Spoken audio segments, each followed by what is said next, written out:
Musim 2025-2026, pemenang dari El Clasico adalah Barcelona. 3 kali pertemuan Barcelona berhasil menang 2 kali. Itu berarti Real Madrid hanya berhasil menang 1 kali. Tidak hanya kalah dalam head-to-head, tapi Real Madrid juga kalah soal trofi. La Liga dan Piala Super Spanyol jatuh di tangan Barcelona. Itu bukan sekedar kekalahan biasa. Itu namanya dipermalukan di depan seluruh dunia. Apalagi rivalitas mereka itu di atas segalanya. Dari situ, Florentino Perez langsung membuat sebuah gebrakan yang bikin Barcelona ketar-ketir. Lantas, bagaimana ceritanya seorang Florentino Perez membangkitkan Real Madrid dari keterpurukan? Setelah musim berakhir, Florentino Perez mengambil keputusan paling kontroversial dalam beberapa tahun terakhir. Dia memanggil seseorang yang pernah mengangkat gelar La Liga untuk Madrid.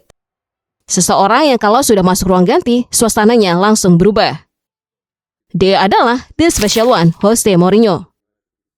Sebelum kita membahas Mourinho, kenapa Madrid bisa separah ini dalam 2 musim terakhir? Parahnya adalah klub sebesar itu tanpa satu trofi pun yang berhasil didapatkan. Walaupun mereka sudah mendatangkan Kylian Mbappe, pemain yang katanya terbaik di dunia, tapi hasilnya masih nihil. Dan memang, Mbappe mencetak 24 gol di La Liga. Itu bukan angka yang jelek. Tapi sepak bola bukan soal satu orang. Sepak bola adalah soal tim. Dan tim Madrid musim lalu punya masalah besar di belakang. Dani Carvajal cedera panjang dan praktis habis musimnya. David Alaba juga sakit-sakitan. Antonio Rudiger kehilangan garangnya. Lini belakang Madrid bolong di mana-mana. Dan Barcelona dengan trio sangannya itu sukses mengeksploitasi lubang itu habis-habisan. Hasilnya, Madrid finish kedua di La Liga, 7 poin di bawah Barcelona. Tanpa satupun trofi domestik. 2 musim berturut-turut tanpa trofi besar. Hal yang bikin ribut di seluruh kalangan fans Madrid adalah tunjuknya Jose Mourinho sebagai pelatih baru Real Madrid. Tapi sebentar, tunggu dulu. Orang yang pernah melatih Madrid tahun 2010 hingga 2013? Orang yang suka perang dingin dengan pemain dan orang yang suka konflik dengan media. Apakah Mourinho itu pilihan yang tepat? Rekam jejaknya tidak bisa dibantah.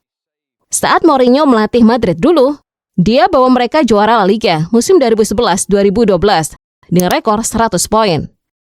Itu rekor Liga Spanyol yang belum pernah dipecahkan sampai sekarang. Florentino bilang, "Oke, kita butuh dia lagi."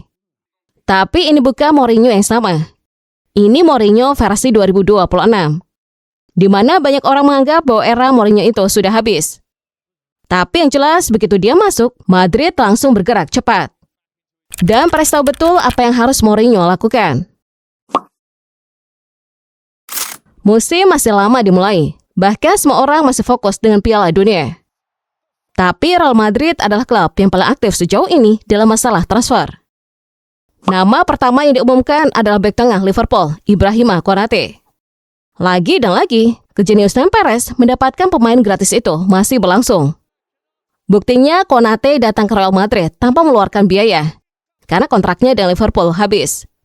Tapi jangan salah sangka dulu, gratis bukan berarti murahan. Konate ini pemain besar. Kuat di duel udara, cepat saat kejar striker lawan, walaupun memiliki postur badan yang besar. Dan Konate diharapkan bisa menjawab permasalahan lini belakang Madrid musim lalu. Pemain kedua yang didatangkan Madrid musim ini adalah Denzel Dumfries. Bek kanan Inter Milan ini didatangkan dengan harga 20 juta euro. Murah banget untuk pemain sekelas dia. Mourinho sendiri yang langsung menunjuk nama Dumfries di awal Juni, saat Dewan Madrid masih mempertimbangkan banyak nama lain. Mourinho bilang ke Dewan, "Saya mau Dumfries." Dan dalam hitungan hari, duel selesai. Kenapa Dumfries penting? Karena setelah Carvajal bermasalah dengan cedera, Madrid butuh bek kanan yang bisa berlari, bisa overlap, bisa jadi ancaman dari sayap. Dumfries punya semua itu. Di Inter, dia sering jadi pemain kunci di laga-laga besar Liga Champions. Dan ada satu cerita menarik soal Dumfries. Dia sekarang akan bersaing dengan Trent Alexander-Arnold untuk posisi bek kanan utama. 2 pemain berkualitas tinggi satu posisi. Ini mungkin yang paling mengejutkan dari semua pembelian. Bernardo Silva, playmaker Manchester City selama bertahun-tahun. Otak permainan Pep Guardiola datang ke Madrid juga secara gratis. setelah kontraknya dengan City habis. Dan kabarnya bukan karena Madrid kasih gaji lebih besar, tapi karena Mourinho sendiri yang menelpon Bernardo Silva secara personal, menjelaskan rencananya dan meyakinkan dia bahwa Madrid adalah tempat yang tepat. Mourinho tahu cara merayu pemain bintang. Itu salah satu keahliannya yang sering dilupakan orang. Bernardo Silva ini bukan sekedar tambahan pemain bagus. Dia pemain yang bisa mengalirkan bola, bisa box to box, bisa bikin rekan timnya jauh lebih baik. Di sistem Madrid yang sama ini sering kaku, kehadiran dia bisa jadi kunci. Dan yang paling bikin heboh adalah bek kiri asal Spanyol yang dibeli dari Chelsea bernama Marc Cucurella. Tapi bukan soal harganya menarik. Yang menarik adalah latar belakang Cucurella. Cucurella itu lahir di Catalonia. Dia produk Akademi La Masia atau Akademi Barcelona. Dia anak didik Barcelona yang tumbuh besar dengan semangat Barca. Dan sekarang dia pakai seragam putih Real Madrid.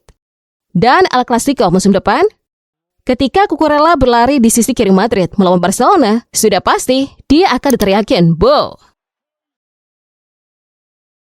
Apakah Madrid bisa balik memukul Barcelona musim depan?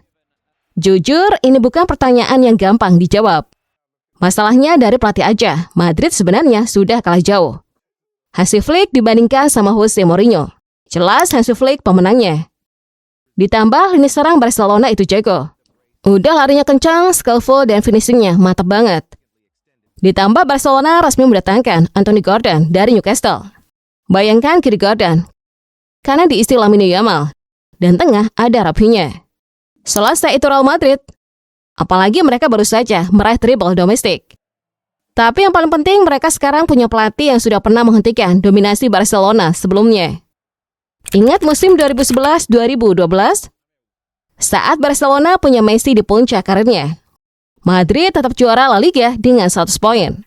Mourinho yang lakukan itu. Dengan mentalitas bertahan yang kuat, serangan balik yang mematikan, dan disiplin taktis yang keras.